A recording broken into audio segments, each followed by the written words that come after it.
Okay, welcome back, everybody. Just a reminder, please mark yourself as present on the attendance sheet. There's some new arrivals to the course. If you don't see your name on the attendance sheet, please send me an email after class, and I will add you. Okay, we are still experiencing some audio-visual technical difficulties up here, so I am going to be advancing my local laptop, which you cannot see, and also I'm going to be advancing the room PC, which you can see. So if I'm talking about AI and advancing my slides here, nothing is happening up here. It is my fault, not yours. Remind me, and I will try and make sure to stay synchronized. Okay, so we went over a lot of logistics last time. Any questions about how this course is run? Any questions about expectations from us to you, vice versa? We're all good? Reddit, GitHub, YouTube, Blackboard, Teams, Google Sheets. What are we missing? All good? Okay, good. So let's get back to the fun stuff then. We are going to finish up lecture one today, course logistics. There's a little bit more logistics to talk about. And then we'll get on to a discussion about the why of robotics. Why are we focusing on robotics in this course? From lecture two onward, we're going to focus mostly on the how of robotics, but it's always good to spend a little bit of time up front talking about the why. Why are we all here? Why is this worth our time and thought? We will then dive into, in lecture two, which we will start in on today, we'll do a crash course in the history of AI. AI really sort of got started back at the end of the Second World War, the 1950s. So we're going to do a super crash course in the history of AI. I would love to teach an entire course on this. We're not going to have time to do that, obviously, in this course, but I'm just going to try and give you a feel for the overall landscape of AI and robotics, and where evolutionary robotics fits into that landscape. We're then going to talk next week about embodied cognition, which is an old idea in philosophy that guides a lot of what we do in robotics, and that will finish up our first theme on the introduction to evolutionary robotics. And towards the end of next week, we'll start to get into some of the tools of the trade, some of the major computational components that are going to go into your programming projects and your final project. Okay, a couple of housekeeping notes. I have changed my office hours. My office hours used to be Tuesday and Wednesday. I've changed it to be Monday and Wednesday. You can click on my office hours link there. You'll see the actual times that you can sign up for. As I mentioned, each weekly programming project is due Monday night, so it probably makes more sense to have one of my office hours on Monday. Krishna, the TA, is Krishna here? Is he back from traveling? He's not back yet. Okay. Krishna is not back in person, but he is available for office hours. His office hours are also going to be on Monday. So on Monday, there's going to be my office hour at 11 a.m. Krishna's at 3 o'clock, and then Krishna's going to have a second office hour at 4 o'clock. Please do not take that as a signal that you should wait to tackle your weekly programming project until Monday. Please do get started as soon as we post it, but we will be available on Monday to help you if you need it. Okay.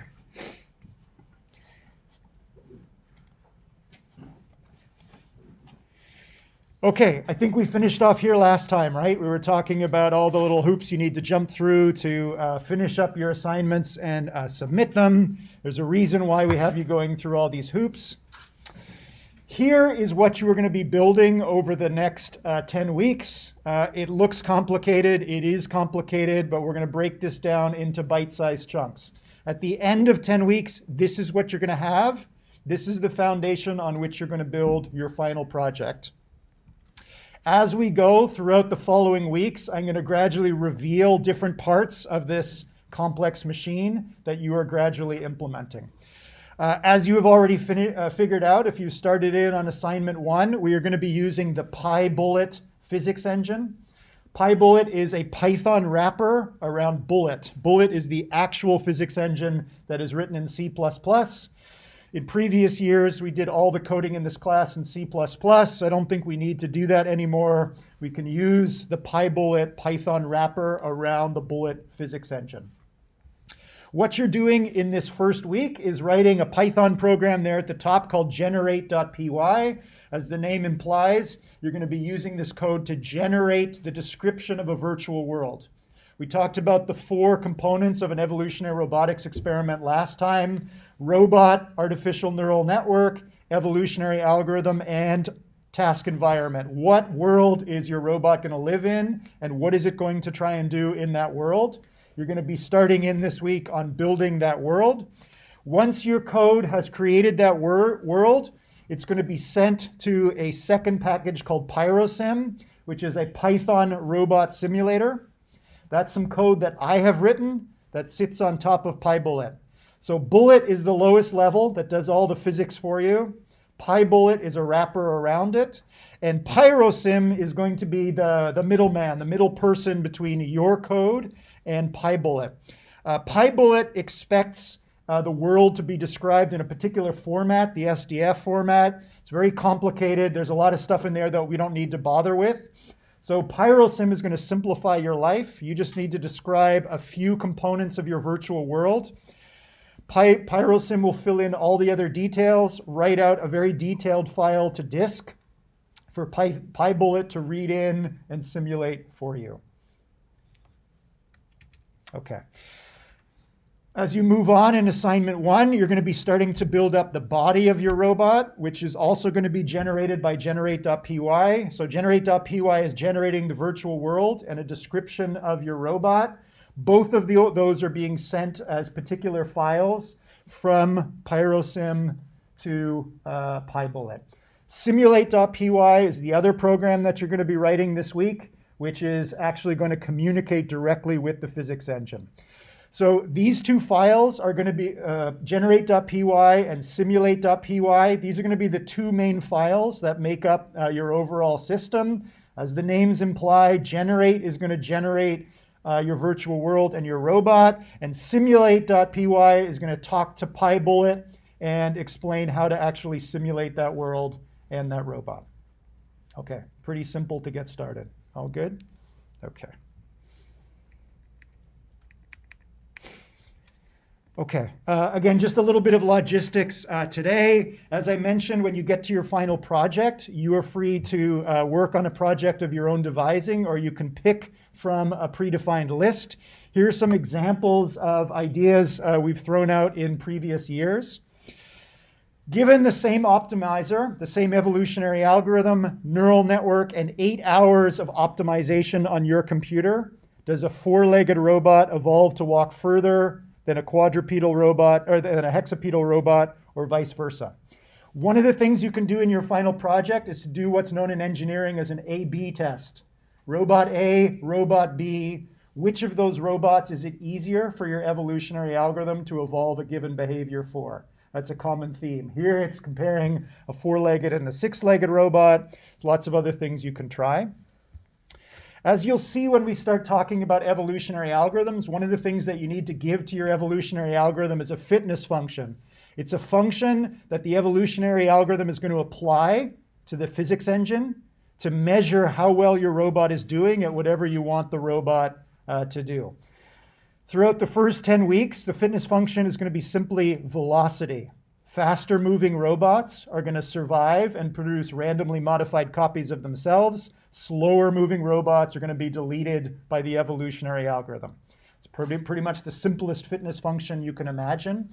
One of the things that a lot of students have done in the past is to create more and more complex fitness functions that select for more and more specific behavior. So could you take the fitness function that rewards for velocity and change it into a fitness function that rewards for a particular way of moving? Walking, trotting, cantering, galloping, pronking, all the different gaits that 4-legged mammals are capable of. Another thing you might try and do in step number 3 here, or idea number 3, is to get your evolutionary algorithm to try and strike a trade-off between 2 or more features of a behavior. One of the things that makes robotics very difficult is we never want the robot to do just one thing. We usually want it to do multiple things. Do this useful task, do it safely, do it in an energy efficient manner, do it slowly so humans can move out of the way if there's any danger. do X and Y and Z and A, B, C, and so on. How do we get an evolutionary algorithm to simultaneously improve the behavioral features, more than one behavioral feature simultaneously? This is a tricky thing to do, especially when we're talking about moving from point A to point B. Energy is important.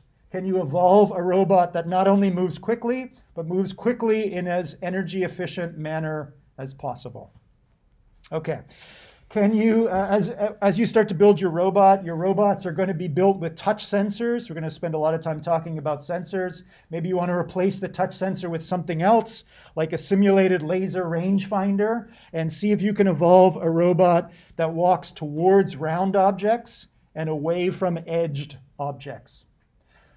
Most of what we're going to be doing in this course is focusing on what's known as proto-cognition. So behaviors that are not quite smart or cognitive, but they lay the foundation for more cognitive behaviors. Sensor motor coordination is one important aspect of proto-cognition.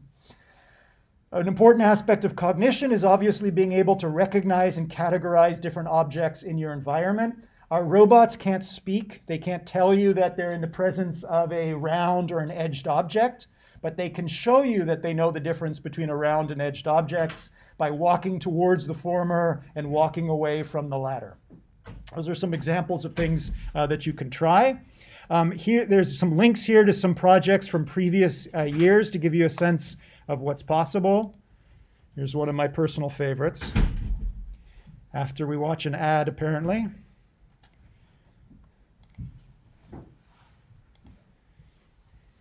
So as you see here, there's a little bit of object manipulation and throwing, sensor motor coordination. Not quite a cognitive behavior, but at least on the road to something that's starting to look like smart behavior.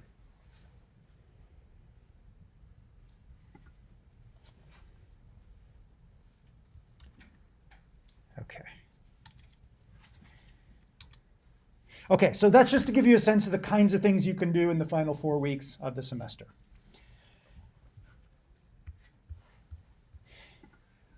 Okay, I think that's all the logistics I have. So we're going to switch back now to why robotics.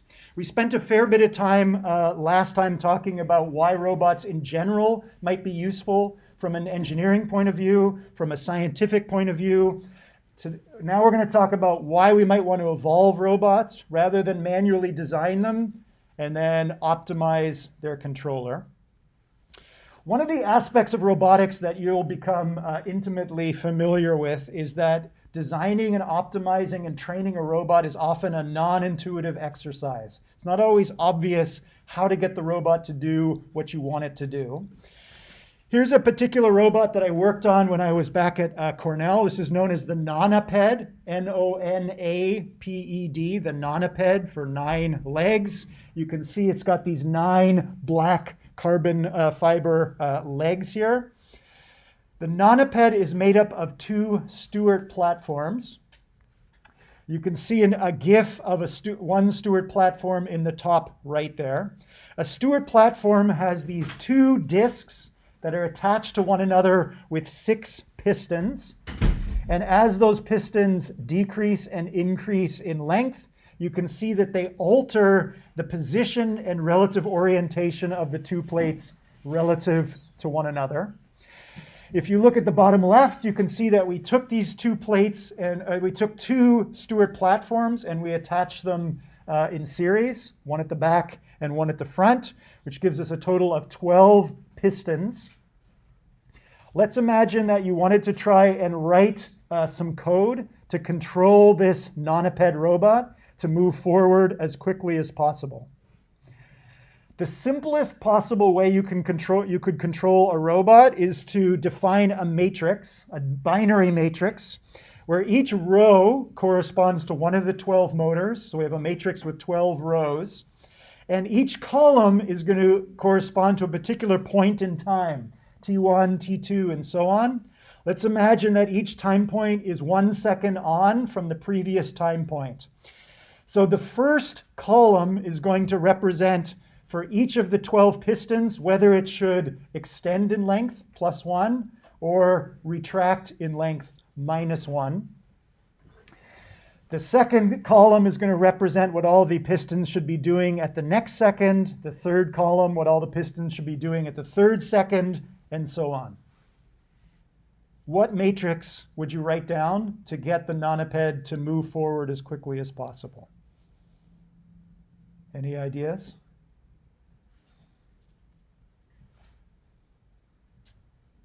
Hopefully you've all had your caffeine this morning. This is not a trivial thing to figure out.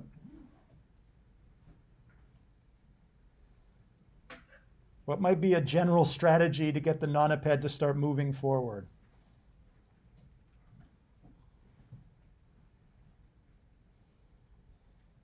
Yes? You could reduce the length of the front facing whichever direction you wanted it to go. Okay. Reduce that length and then simultaneously increase the length of the back leg. Okay, so that's a great idea. Let's start with that at the beginning. We're going to take the front 6 pistons and retract them and extend the back 6 pistons. Let's start by assuming the nonaped is in the pose that you see in the bottom left. What is the nonaped going to do if you retract the front 6 and extend the back 6? Tip forward. Would it? The first one is going to tip down, and then the back end is going to tip up. Okay, who believes that the robot is going to tip forward? How many think that it's going to tip backwards? How many people have no idea whatsoever? Okay, tricky. Maybe that would work. Depends on the particular mass distribution. What you're looking at in the bottom left is just the empty or naked skeleton of the nonaped. I'm going to play the video in the bottom right for you in a moment. There's some other components that need to be plugged in. They used, in this case, we used a compressed air canister from a paintball gun, so very highly compressed air. So air is light, the canister itself is kind of heavy. Depending where inside the body of the nonaped you put it, it's going to alter the mass distribution, which means it may tip forward, it may tip back. It depends on how quickly those front 6 pistons retract and how quickly the ones at the back extend.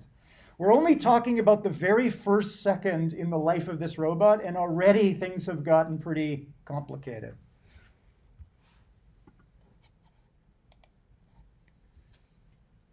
Okay. So what you're going to see in this video, we're going to exercise the nonaped to start. We're going to send some manual commands to the various pistons.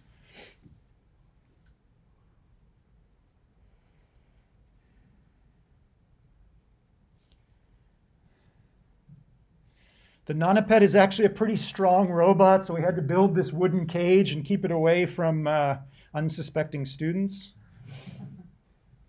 You can see it stretching its quote-unquote legs.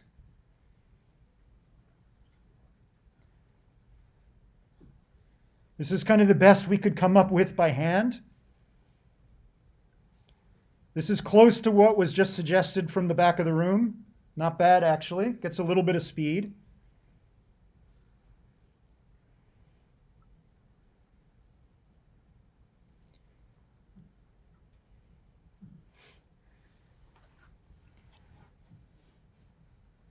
This is what the evolutionary algorithm came up with. It's a little bit faster than anything we could come up with.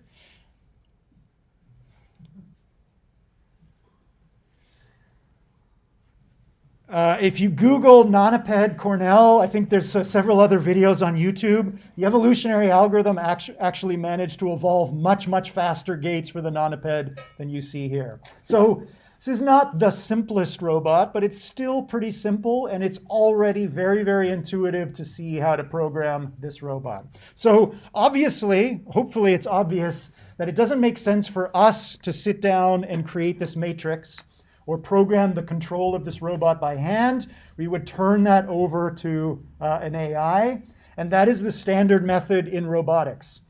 Human engineers dream up and build the body of the robot, and then they turn the training of the robot over to an AI. In evolutionary robotics, what we are going to do in a lot of cases is actually broaden the reach of the evolutionary algorithm so that it's tinkering not just with the brain of the robot, but with the body simultaneously.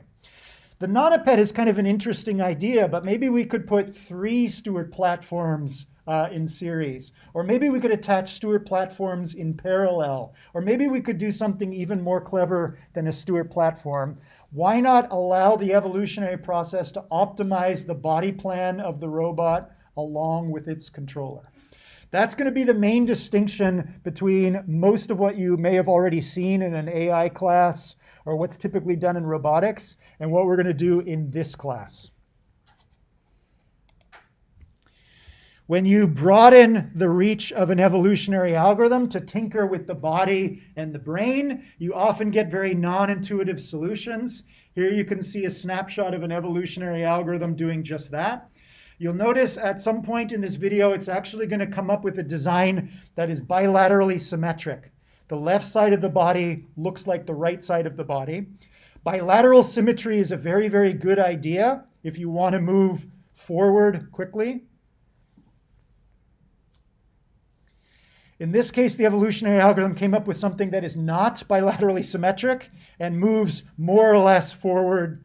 There's the bilaterally symmetric design. It was a good idea, but it did not move quickly. This particular robot died out in the population, and evolution went back to playing with this strange, non-asymmetric design. I have no idea why this works. I've been watching this video. I've seen this video thousands of times. I still don't get it. Not that you would necessarily want to sit down and actually build this in reality. This is just meant to be a reminder of why we're using evolutionary methods. They often come up with ideas that we might not have thought of. And as we move further and further in the course, we're going to see some increasingly non-intuitive robots that actually are better than anything we could dream up on our own, or at least that humans have been able to dream up on their own so far.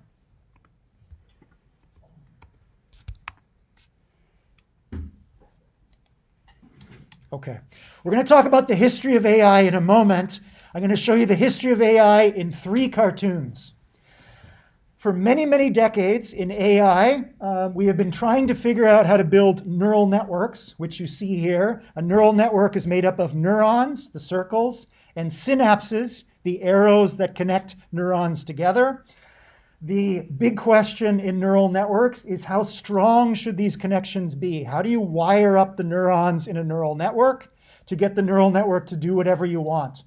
In the case of robotics, it's to wire up the sensor neurons to the inner neurons to the motor neurons, and you want to wire up that neural network inside the robot to get the robot to do whatever you want it to do. That used to be the $1 million question. Now it's probably the $1 billion question, right? The AI economy is at least worth $1 billion these days. All of the AI economy is sitting on top of neural networks and smart ways of figuring out how to figure out which neurons should be connected to which other ones.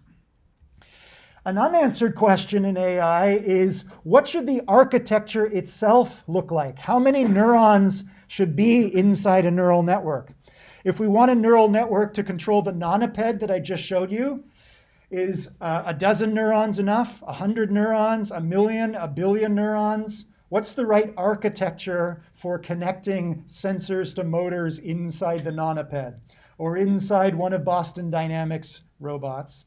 No one has a good way yet of figuring out what the optimal architecture is.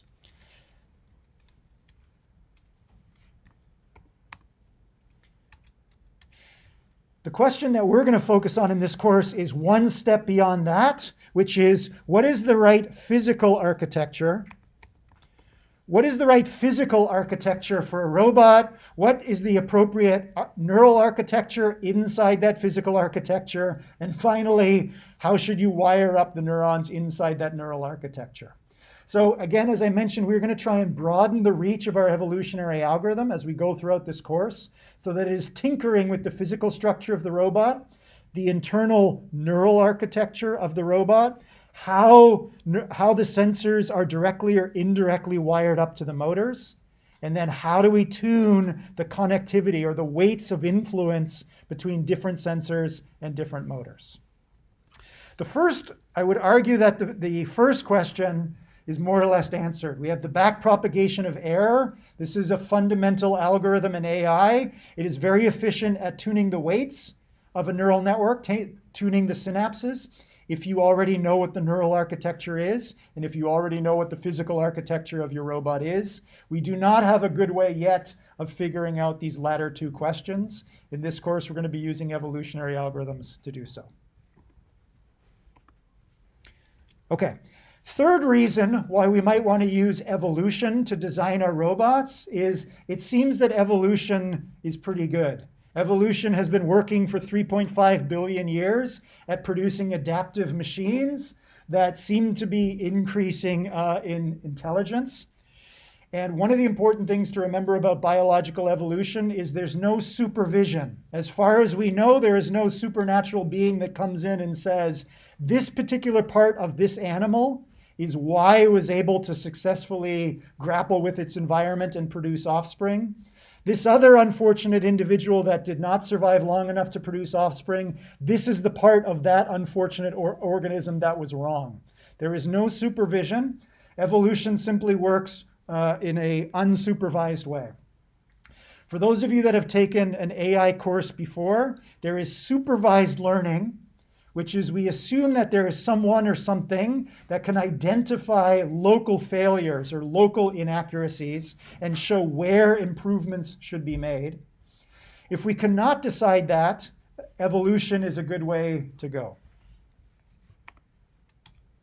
Okay, here's another example. Here is a biped robot that is partway through an evolutionary process. It's okay at bipedal locomotion, but not great. It takes 4 or 5 steps before falling over. Let's imagine that this particular biped here is again controlled by this binary matrix, where each row corresponds to one of the motors in the biped, and each column represents what the various motors inside the biped is doing. It is extremely difficult to watch that video and go in and say, this particular motor extended the knee at this particular time, and it should not have done that. The biped should have retracted its knee at that particular point in time. All we know is the robot fell over at some given point in time. We could write a fitness function that selects for forward locomotion, and hopefully over time we would be able to evolve bipedal locomotion. So evolutionary algorithms are a particular type of AI, which is usually known as semi-supervised learning. We have a little bit of supervision. This robot took a couple more steps than this robot, but it is not supervised learning. We do not know why one particular robot did a little bit better than another one.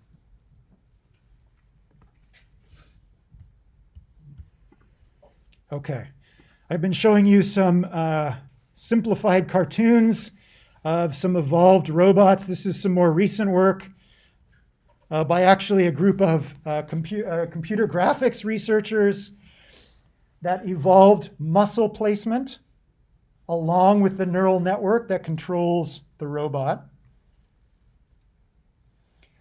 So here's another example of an evolutionary algorithm that is tuning the body of the robot along with its controller. Why would computer graphics researchers want to do that? Because obviously they would like to play with very different kinds of body plans.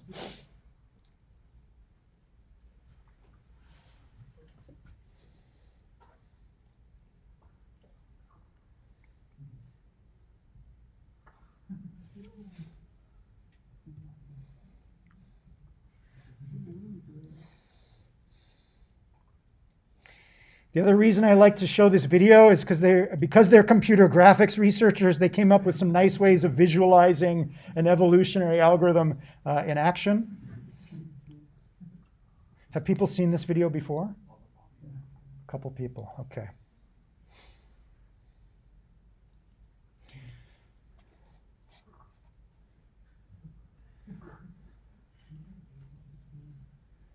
That's how I felt walking into work this morning.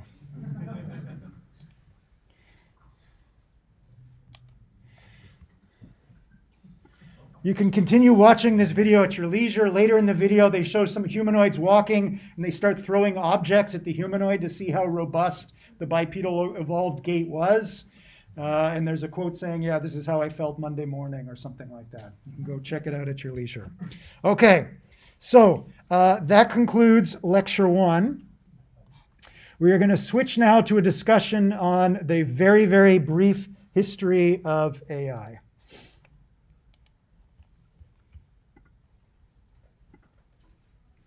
Okay. We are going to, as you can tell from the Latin up there, we're going to go back a few centuries. We're going to start relatively early in time. Who said cogito ergo sum? Descartes. René Descartes, yep. He actually didn't say cogito ergo sum. He said je pense donc je suis. René Descartes thought he was a man of the people, and he wrote in French rather than Latin most of the time. But yes. What did he mean by this? What does it translate to in English? I think, therefore I am. Why is this so important? Why are we talking about René Descartes in a robotics class? Any ideas? Why do we all learn about René Descartes and I think, therefore I am in philosophy or psychology 001? Kind of the robotics that you're creating are in some way like conscious of their environment. So it's kind of like philosophical thing though. Possibly. So maybe we're creating robots that we believe are conscious of their environment. René believed that he was conscious of some things, but he wasn't quite sure about what he was conscious of. This is a terrible disservice to the depth of thought of René Descartes. My apologies. Next semester in fall 2022, I am going to be teaching a new course called Mind, Morphology, and Machine, where we're going to go much more into depth of the philosophy undergirding most of AI and robotics. We don't have time or bandwidth to do that in this class, so please forgive me if I give you the Coles notes of one of the greatest chains of reasoning in Western thought. René Descartes in the 1600s got pretty fed up with his doubt. He wasn't quite sure about what he believed in and what he didn't believe in. So he sat down once and for all to try and reason through what he can be absolutely sure exists, and everything else, forget about it. Okay. So one of the first questions that Descartes asked himself is, I am sitting here in front of the fireplace. I am wondering whether I can actually rely on anything that I see or believe or decide about. How do I know? Do I even exist? Perhaps I'm asleep. Perhaps I'm in the matrix. How can I possibly be sure about what is real? He realized that no matter how he posed the question, do I exist? Is this computer that I see in front of me real? Are all of these other things that kind of look like me out here in the world, are they real? When I freely choose to do something, am I actually free to make that decision? These were all questions that seemed to go in circles. He couldn't seem to find any firm ground, things that he could actually rely on that they were real. The one thing that René realized is that in all these questions, there was one thing in common, which is this pronoun I. Do I exist? Can I rely on what I see? Do I have free will? He couldn't be sure about any of the subjects in those questions. Free will, everybody else, everything else, stuff coming in through my senses. I don't know if that stuff out there is real, but there is something that I refer to as I.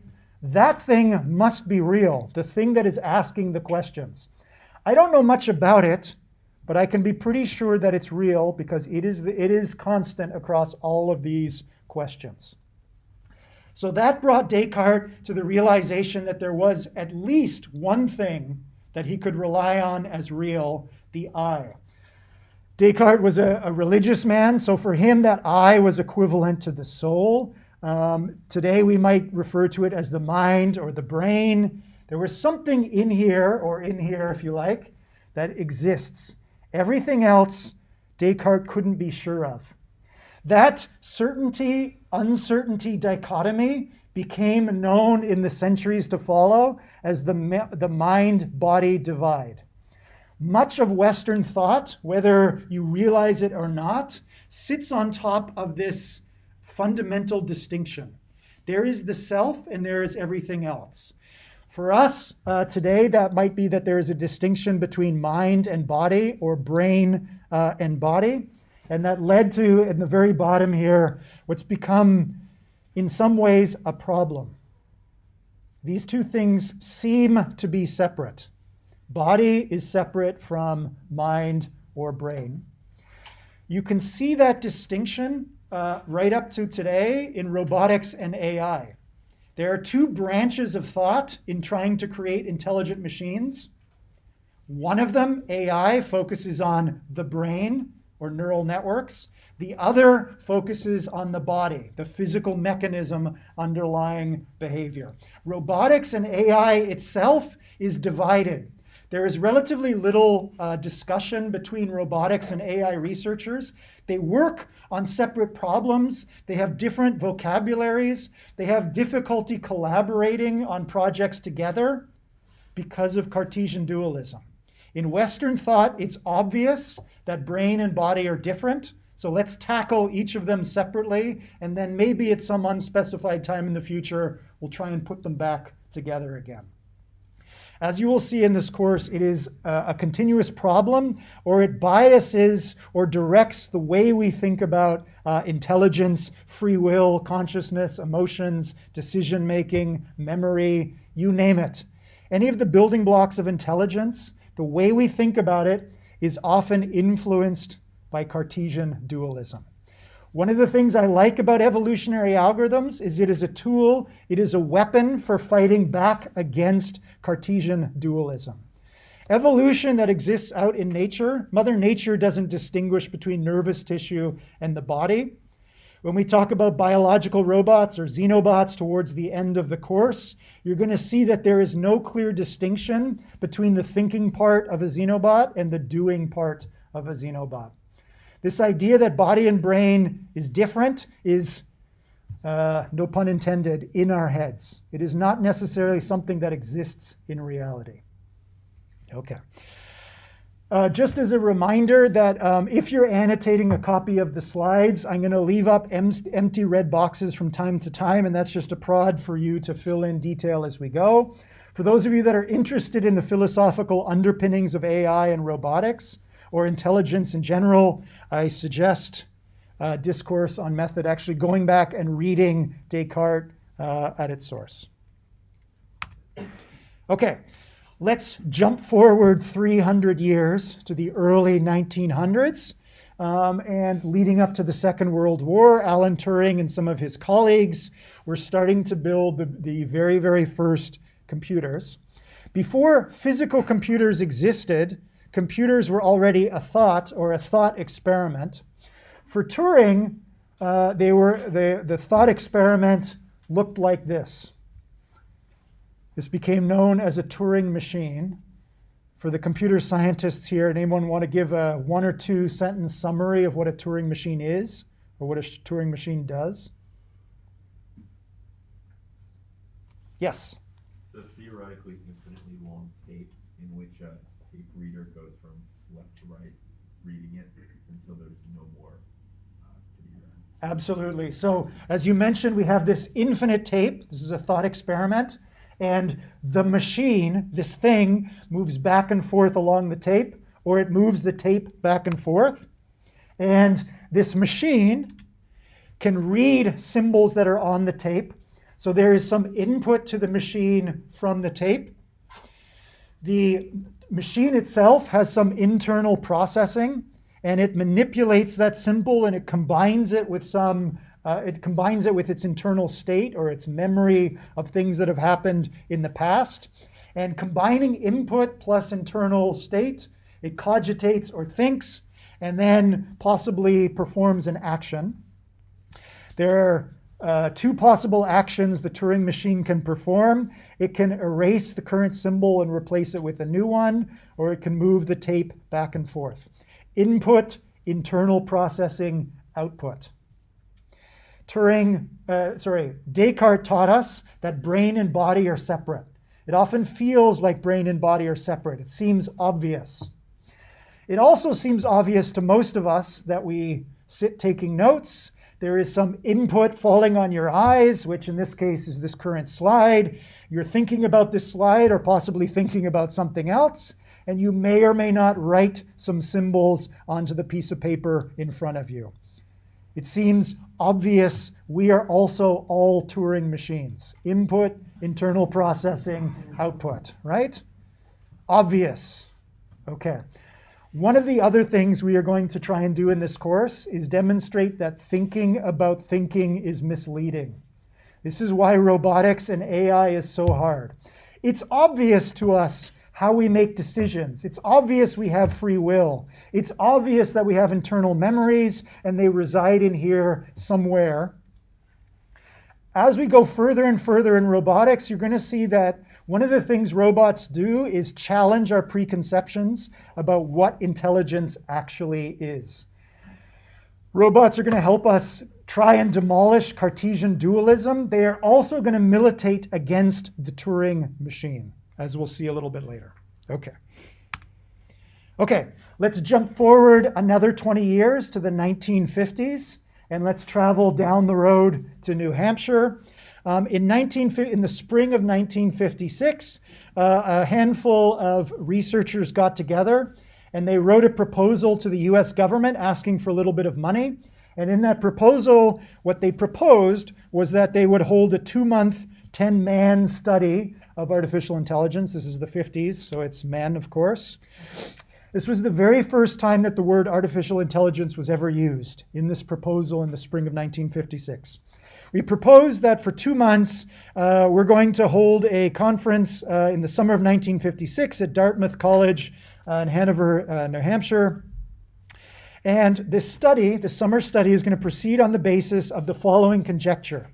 We conjecture, this group of scientists conjectured, that every aspect of learning or any other feature of intelligence, whatever you think the building blocks of intelligence is, we believe that we can, in principle, precisely describe those building blocks, that we could take that precise or formal description, put it in a machine, and that machine would simulate intelligence. I put to the left here, reproduce. There is an ongoing argument in AI between those that believe in weak AI and those that believe in strong AI. Those that believe in weak AI believe that machines will only ever simulate intelligence. They will never be intelligent. Those that believe in strong AI believe that machines will someday not just simulate intelligence, but be intelligent. They proposed an attempt will be made to find out how to make machines use language, form abstractions and concepts, and solve kinds of problems that are now reserved for humans. And also, by the way, they will also learn. They will also improve themselves. We think that a significant advance can be made in one or more of these problems if a carefully selected group of people, guess who that carefully selected group of people should be, work on this together for a summer. This handful of scientists submitted this proposal. The US government threw a bit of money their way, and they did indeed hold this summer school over the summer of 1956, where the goal was basically to solve AI. How did they do? Horrible. I heard somebody say horrible. They did okay. They definitely didn't solve AI. We are still working on it today. Depending on how you count, there was very little progress made in AI from 1956 all the way up until about 2006, about 50 years. And in 2006, it seems we started to make a little bit of progress. And over the past 15 years or so, we've made some progress. Okay, so who were these carefully selected group of scientists? These were the attendees at the summer school. Anybody recognize any of these names? Yes? Marvin Minsky. He was the founder of the AI. I was the founder of the AI school at MIT, which has sort of become the mecca of AI. Any other familiar names here? Yes? Is that the same Shannon as like Shannon information? Absolutely it is. So Claude Shannon attended this conference, which helped pave the way to this idea of information. Whatever is going on in here, it is some processing of information. But in 1956, it wasn't really clear what people meant by information. Shannon answered that question definitively once and for all sometime later. Any other familiar names here? For those that are interested in the history of AI, it's great to go Google some of these names. John McCarthy was the organizer of this workshop. He is the one who actually invented the term artificial intelligence. I just mentioned Marvin Minsky, who's the co-founder of the MIT AI Lab. When we're all a little bit more free to travel, if you ever find yourself in Cambridge, Massachusetts, go check out the Stata Center, which is where the AI Lab currently exists. It is definitely the mecca for all things AI. We just talked about Claude Shannon. Herbert Simon was actually considered himself an economist and won a Nobel Prize in economics for thinking about the way that we make economic decisions, and that influenced early thought in AI. Some of you may have taken a course with Professor Skalka here at UVM. Professor Skalka was Herb Simon's very last graduate student. So again, for those that are interested in the history of AI, send Professor Skalka an email and he'd be happy to tell you about his experiences with Professor Simon. Okay, let's move forward in time a little bit to the era of robotics. We're going to see some early robots in a moment. So this is an excerpt from the reading for today, which is, why do we want to try and build robots to study AI? As I just mentioned, thanks to Cartesian dualism, these ideas are often separate, AI and robotics, body and brain. We often want to build robots to try and understand biological systems or understand how intelligence plays out in machines. It's a common phrase in science and engineering that if you really think you understand something, you should be able to build it. That's kind of the unofficial motto for robotics as well. If we are really sure that we understand intelligence, we should be able to build intelligent machines. If we're able to do that, we should be able to abstract out of intelligent organisms the general principles of intelligent behavior and then build them into intelligent artifacts. We could ask a specific question about protocognition. I mentioned sensor-motor coordination. How do animals, or how should robots grapple with the environment around them to survive and do useful things? One of the simplest possible behaviors is phototaxis, or taxis behavior in general. Moving towards or away from desirable stimuli and away from undesirable stimuli. Here's a very, very simple robot on the right. It's got two light sensors on the front, and each of those two light sensors is wired to the wheel on the opposite side of its body. So we can see these two crossed wires. The left light sensor on the front is attached to the back right wheel, and the right light sensor is attached to the back left wheel. If you take that robot, one body, two sensors, two motors, two synapses, or two wires, you get phototaxis. If you have a little brother or sister at home, you might have a Lego Mindstorms kit. This is an early Lego kit for building simple robots. And here you can see a very simple phototacting Lego robot that likes to chase after light sources. You can try this at home. Okay, very, very simple. So often we want to build robots to do something useful, but in this course we're going to look at a lot of robots that were built to test hypotheses about intelligence. If you think you know something about the building blocks of intelligence, build it into a machine and see if that machine acts intelligently like the organism that inspired it. Okay. We were just in the 1950s at Dartmouth. Let's jump forward a decade to the 1960s. At that time, Joseph Weizenbaum introduced the world's very first chatbot. It was not known as a chatbot at the time. It was known as the computer psychotherapist. You could sit down at a computer terminal and talk to Eliza, and she was very empathetic, very sympathetic. She would ask you probing questions about your mental state, how you're doing. Many of the human subjects that that Weizenbaum tried this out on would sit for hours upon hours pouring their heart out to Eliza. What was going on under the hood was a set of if-else statements. So if the Eliza program recognized a sentence that was of the form I, verb, proper noun, the Eliza program would rearrange those verbs and proper nouns into the question, why do you, verb, proper noun? There was a dozen or so other if, then, else clauses that made up the Eliza program. It was only a few dozen lines of code, but it was amazing to people at the time, and personally still is, about how human-like Eliza could seem. The 1960s, this was long before neural networks.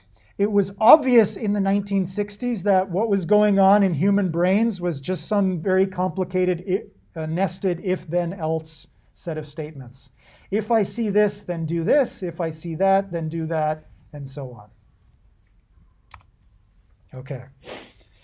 Turing, before the 1960s, obviously came up with this idea of the Turing machine, which paved the way for all computers. Turing is famous for many things. One of the other things he's famous for is the Turing Test, which was referred to in the Blade Runner movie as the Voigt-Kampff test, but it's actually the Turing Test. There was a lot of argument starting in the summer of 1956 and continuing on from there, and also going back before then, about what exactly is intelligence. So let's take a moment and actually think about this. We're going to spend a lot of time in this course talking about intelligence. What is it? What is a definition of intelligence?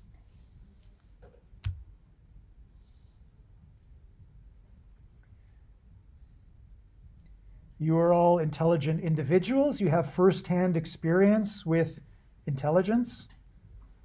What is it?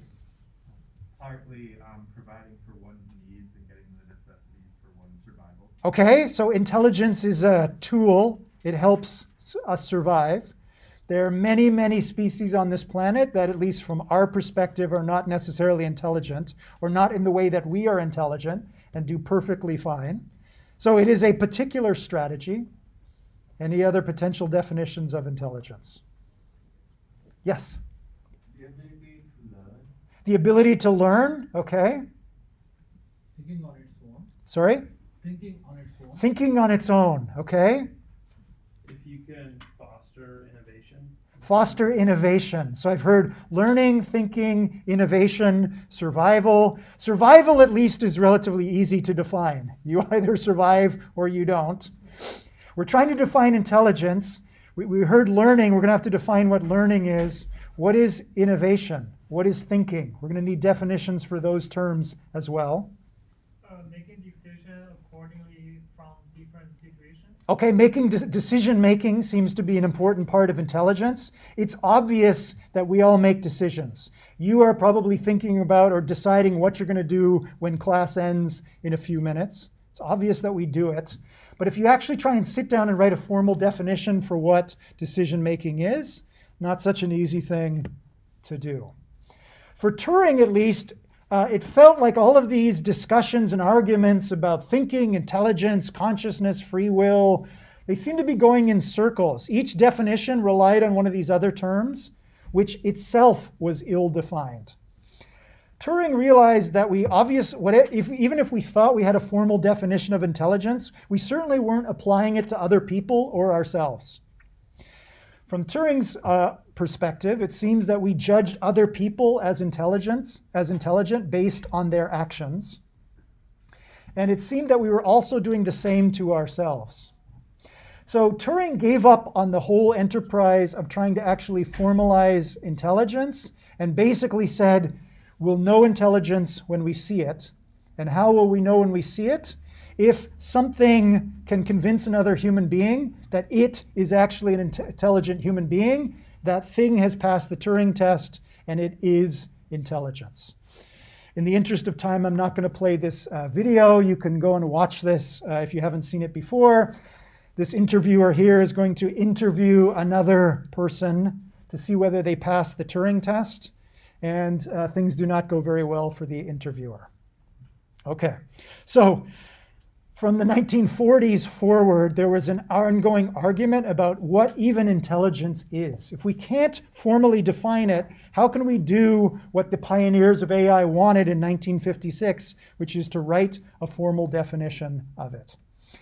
This seemed like a failure to many of the early AI researchers that we couldn't formally define it. And many of them were upset with this idea of the Turing test. One of the people that was particularly upset or unsatisfied with the Turing test was John Searle. You don't need to read all the text here. I'm going to explain this to you. So John Searle came up with his own thought experiment, which was meant to disprove the Turing test. How did it disprove the Turing test?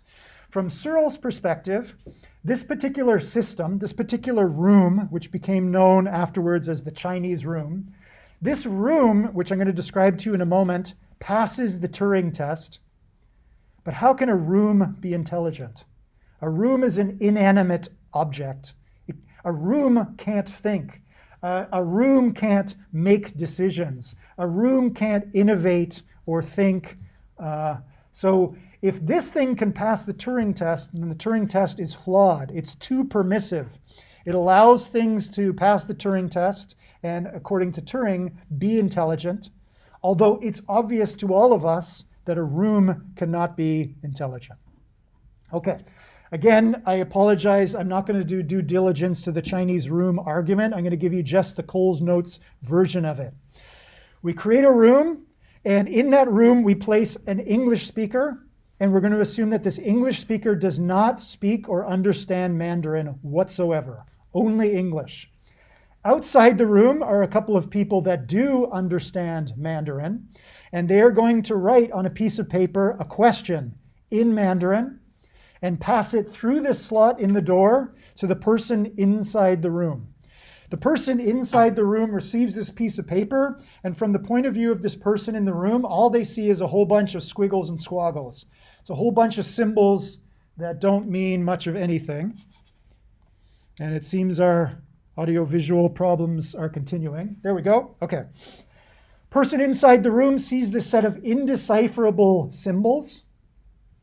However, in front of this person is a huge book, and that book is written in English. So the person can read this book, and the book says things like, if you see this particular symbol, take another piece of paper and write this other symbol. If the next symbol on the first piece of paper is this, then write these two other symbols on the second piece of paper and keep going. So you can think of this book inside the room as a huge set of if, else, then statements. The room is an inanimate object. It clearly can't think. The book is an inanimate object. It clearly can't think. There's a person inside the room. They can think. But they don't speak Mandarin. They are acting like a machine. The thinking part of this person is simply turned off.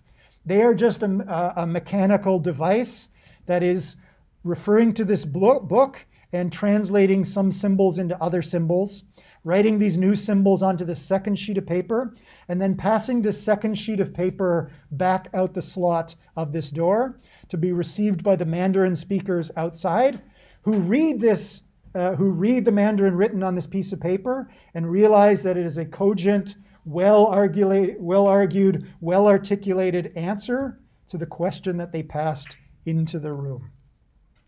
In theory, that's possible as long as this book is big enough. As long as you have enough if-then-else statements, you should be able to find symbol transformations that transform any question in Mandarin into any well-posed response to that question. Searle pointed to the Chinese room and said, the Chinese room is not thinking, but it passed the Turing test. The people outside the room are going to think whatever is inside the room is intelligent, a thinking entity. Does this seem to you to be a good response to the Turing test? Does it disprove the Turing test? No? I think kind of no, because based on the Turing Test definition, it's just not necessarily about whether it is truly intelligent or not. It's just kind of if it can make you believe that it's intelligent. If it can make you believe that it's intelligent. The Chinese room has, in this thought experiment, has made the people outside believe that whatever is in the room or the room itself is intelligent, right? But it was obvious to Searle that this room is not intelligent. So for Searle, this was a proof that the Turing test is fundamentally flawed. The Chinese room is not intelligent, but it passed the Turing test. Are we to assume that the size of the book itself is always the same? It cannot go bigger, like in the concept of evolutionary robots? Because what I think of, like if we want to apply the evolutionary concept into it, it should have some kind of if-else statement that make it generate more if-else statement. Yeah, that's a great question. So the question is, does the Chinese room learn or evolve? Does the book itself get bigger? That's a good twist on the Chinese room, and we could talk about that. For our purposes today, let's just assume it's fixed and assume it's the largest possible book you can imagine. It's not infinite, but it is huge. It's the cloud. It's all computational resources you can imagine. It's enough to answer any question written in Mandarin with a good response written in Mandarin. Yes? So I think the first thing you actually think, even though before even instruction, like when you are speaking, your brain is thinking, and when you are writing something, your brain is also thinking, it's taking process. It's not like it's actually So that's a great question. So the person inside the room is a little bit problematic because we can argue about whether they are thinking or not. How do we know? Maybe we expose them to the Turing test and around we go. If it makes it easier, assume that we replace the person with a piece of code. It's a piece of code that crawls the dictionary. It crawls the if-then-else statement to figure out how to replace symbols with other symbols. We can replace the person with an inanimate object or an inanimate piece of code. We can try and make the room and everything inside it non-human, if it helps.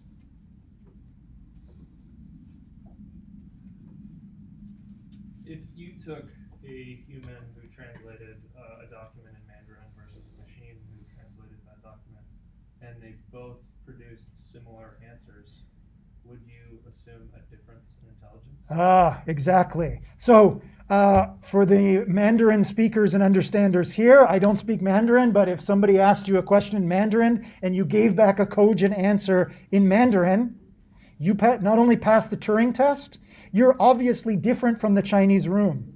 This is an underlying unspoken assumption of Searle. We are not the Chinese room. Humans are intelligent, obviously. We are not like the room. We are not this set of inanimate objects doing if-then-else. We're different. We pass the test and we are intelligent. The Chinese room passes the test and it's clearly not intelligent. Therefore, the Turing test is flawed. I have an argument about the responses. So for example, if like someone saying, how are you? You can respond, I'm good, or I'm fine. You can respond different response. But for the Chinese room or whatever, it's always gonna be the fixed response. Okay, great question. So the Chinese room is not smart because it's always going to give the same fixed response. Let's put some internal state inside the room. Imagine inside the book it says, if you see this symbol, and we've seen that symbol before, then write down this other symbol. We could build some internal state, or we could expand the book so that it still does whatever it is we expect an intelligent responder to say or do. Yes?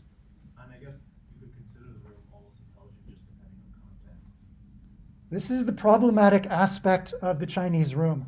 I am not trying to convince you should interpret the Chinese room argument one way or the other. You're free, quote unquote free, to think about it however you want. To me, when I learned about this as a student, I started to feel uneasy, right? When you learn about the Chinese room, one of the first things you do, whether you're aware of it or not, is think, I'm not a Chinese room.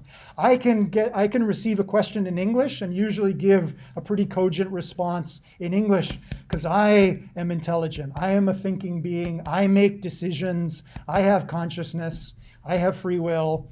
I'm different from the room. One of the things you will see as we continue on with this course is it becomes, for many of us, harder and harder and harder to substantiate that claim.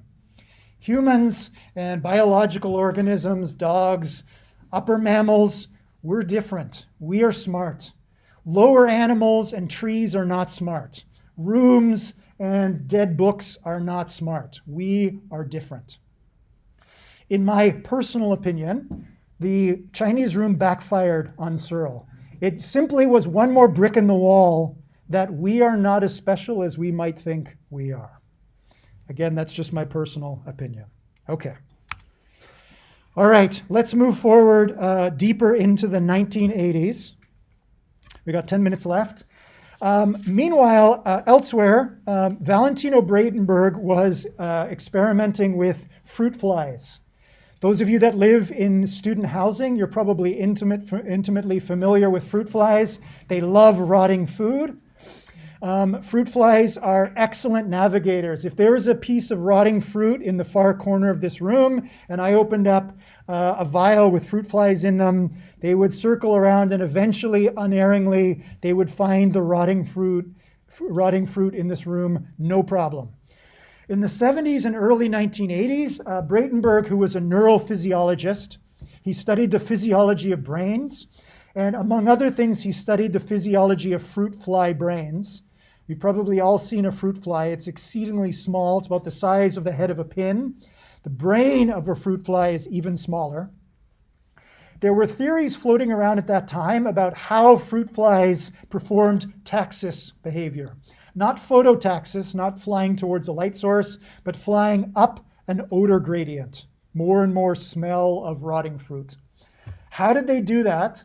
Ideas at that time were that the fruit flies were doing differential calculus in their brains to figure out how to alter their rotational acceleration to move towards the fruit. They had internal state. They were remembering where they had been a moment in time earlier and checking whether they had gotten closer to the fruit or not. Bradenberg was scratching his head saying, how the heck do you fit differential calculus into a fruit fly brain? So Bradenberg started doodling. He started to write on a piece of paper little cartoons of what might be happening inside a fruit fly's brain. And he started to get the idea of the following game. What is the simplest possible brain you could write down as a cartoon that would produce taxis behavior? He created a bunch of these cartoons, which he eventually compiled into a book called Vehicles. There's a selection from Vehicles as reading for, I can't remember if it's today or next week. You'll read a little bit from this book. It's a wonderful book. It's not that long, and it's written like a series of fairy tales. In chapter 1, once upon a time, there was a vehicle called Vehicle 1. Not a very creative name, but there you go. Vehicle 1 could do nothing more than get around. Vehicle 1 had a body, as you see here. It had a sensor on the front of its body and a single wire attaching that single sensor to a single wheel. Bradenberg did not talk about fruit flies. He did not talk about robots. He chose the term vehicle, which for us usually implies something technological. But for Bradenberg, vehicles was just meant to be a stand-in term. It was like a variable for a set of things that had certain properties. This very first thing, or this very first vehicle, had one sensor, one wire, and one motor. The sensor was a temperature sensor, so that the warmer the temperature sensed by the temperature sensor, the stronger the signal the temperature sensor would output. It would send that stronger signal to the wheel, and the wheel would turn faster in warm environments and slow down in cold environments. That's how Vehicle 1 works. Bradenberg then invited us to take a step back and look at the behavior of Vehicle 1 and assume you don't know what is inside the vehicle. You're just watching it from the outside. You would probably think that if you saw such a vehicle swimming around in a pond, that it's restless, you would say. And it doesn't like warm water. You'd also probably say that it's stupid since it doesn't seem able to turn back to the nice cold spot that it overshot in its restlessness. Anyways, you would probably say that it's alive because you've never seen a particle of dead matter act like this. You've never seen a particle of matter move along and then slow down when it's in a nice cold spot and then speed up again when it's in a warm spot. This is a very serious senior scientist, a neurophysiologist, saying that this particular thing is stupid. It has preferences. It likes, it doesn't like. It's restless. Why would he use this language? Clearly, this vehicle cannot be restless. It cannot be stupid. What else did he use here? It's clearly not alive. Why would he use this kind of language?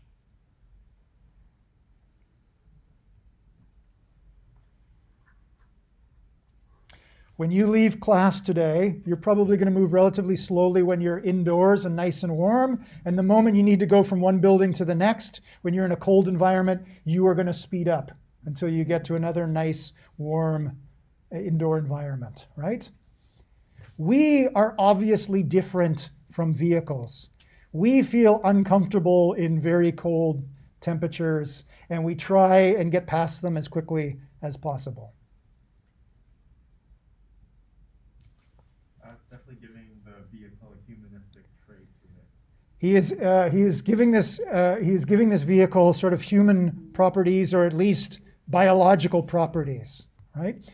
We're going to spend a lot of time in this course talking about anthropomorphization, which is the incurable disease. If you see something acting like this, we start to make assumptions about this thing, right?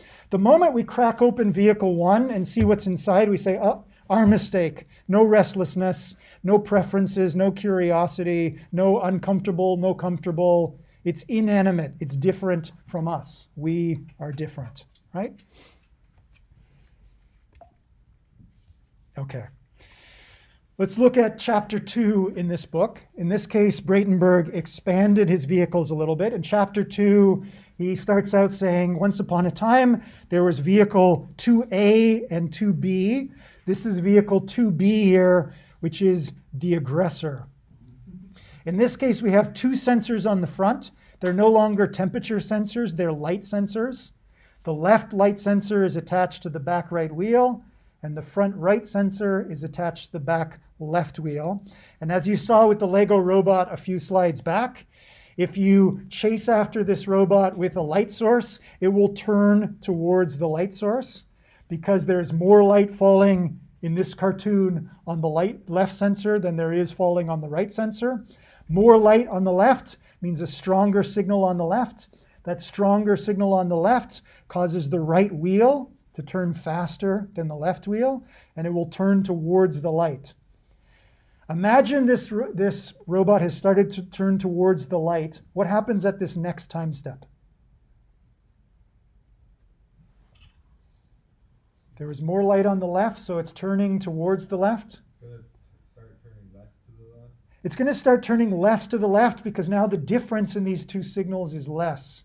Remember last time I talked about the sense, think, act cycle. It senses 2 light levels, it acts, and the moment that it acts, it alters its relationship with the environment, which changes the values of the sensors. What else is going to happen at this new instant in time? It's slowing the rate at which it's turning. What else is happening? It's going to charge towards the light. It's going to speed up because if it's turning towards the light, more light is falling on the sensors, which means the wheels are going to turn faster. And if you don't move that flashlight out of the way quick enough, it is going to smash into that light because it is the aggressor. It hates light with a passion and will try and destroy any naked light bulbs in its vicinity, right? Does the aggressor hate? You're laughing, right? Obviously it doesn't. For better, for worse, sometimes we hate. We have preferences. We have emotions. We are not a Bratenberg vehicle. We are special, right? Okay, I will leave you with that disquieting thought. You have a quiz due tonight. You're working on assignment 1. Have a good rest of your week. I'll see you back here on Tuesday.